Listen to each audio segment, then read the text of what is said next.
Welcome! Today, we are diving deep into Mark chapter 7.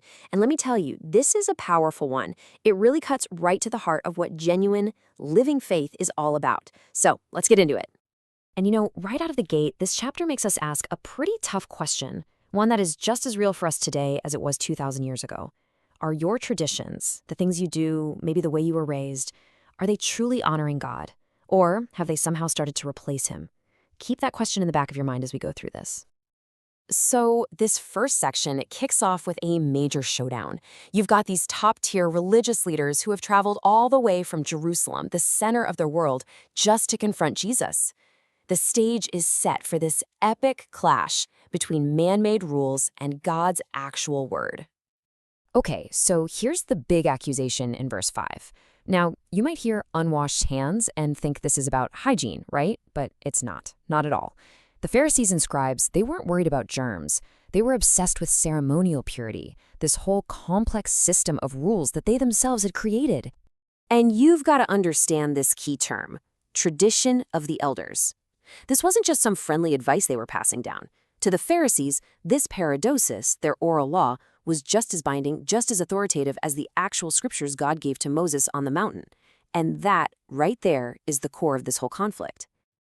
Well, Jesus' response is immediate, and it is sharp. He quotes the prophet Isaiah and calls them hypocrites. And why? Because, as he says in Mark chapter 7, verses 7 and 8, they were teaching for doctrines the commandments of men. In other words, they were swapping out God's divine truth for their own human rituals. They were so focused on external actions that their worship had become, in his words, vain, totally empty. And Jesus doesn't just leave it at a general accusation. Oh no, he gives them a specific and honestly a devastating example to prove his point. He brings up their tradition of Corban. It's an Aramaic word that means a gift dedicated to God. And here's how this little loophole worked. As Jesus explains in verses 9 through 13, someone could declare their money or property Corban, a gift for the temple. Then, when their aging parents needed financial support, they could just say, "Sorry, I can't help you. My money is dedicated to God." So they looked super religious on the outside, but in reality, they were directly disobeying God's clear command to honor their father and mother. Their tradition was making the word of God, as Jesus says, of none effect. So, after that intense rebuke of the leaders, Jesus turns to the crowd, and he's about to teach a principle that will completely turn their entire religious system on its head. This is a huge moment in the chapter. Just listen to this statement from verse 15. This is absolutely radical. Jesus is declaring that nothing external, nothing you eat, nothing you touch, can make you spiritually unclean. True defilement, the sin that actually separates you from God, doesn't come from the outside in. It comes from the inside out. It's so revolutionary that even his own disciples are scratching their heads later, admitting they don't get it. So Jesus explains it really simply. Look, food goes into your stomach, and then it leaves your body. It never even touches your heart, which in the Bible is seen as the command center for your thoughts, your will, your entire character. The point is, physical food can't cause spiritual pollution. So then, Jesus gives this really sobering list.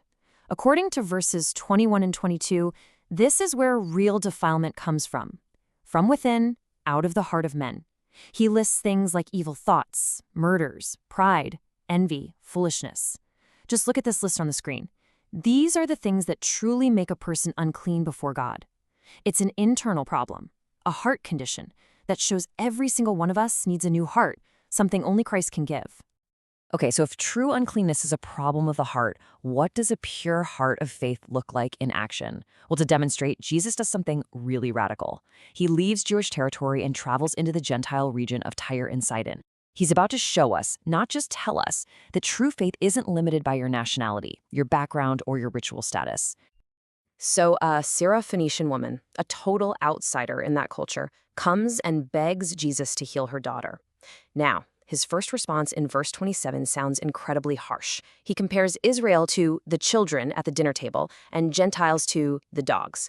But this wasn't just a cruel brush-off. It was an affirmation of God's plan, that salvation came to the Jewish people first, and it was a profound test of this woman's faith. And her reply? Wow. It is just incredible. It's so humble, it's brilliant, and it's absolutely packed with faith. She doesn't argue with him. Instead, she takes his analogy and finds a place for herself inside it. In verse 28, she basically says, "Yes, Lord, I agree, but even the little household dogs get to eat the crumbs that fall from the children's table." She believed that even a crumb of his power was more than enough, and because of that amazing faith, her daughter was healed instantly. Jesus then moves on to the Decapolis, another non-Jewish area. And here, he heals a man who is deaf and had a speech impediment. But look at how he does it. It's so personal and compassionate. First, he pulls the man aside, away from the crowd. Then he uses physical touch, putting his fingers in the man's ears, touching his tongue, communicating directly with him in a way he could understand. He looks up to heaven and sighs, showing this deep empathy for the man's condition, before speaking that one Aramaic word, ephaphatha, which means be opened. The crowd's reaction, they were beyond measure astonished. And look at their final verdict on Jesus in the last verse of the chapter. He hath done all things well. That phrase echoes all the way back to the book of Genesis, when God looked at his creation and said it was very good. It's like they were seeing a new creation, a fulfillment of Isaiah's prophecy where the brokenness of the world was being put back together by the Son of God himself.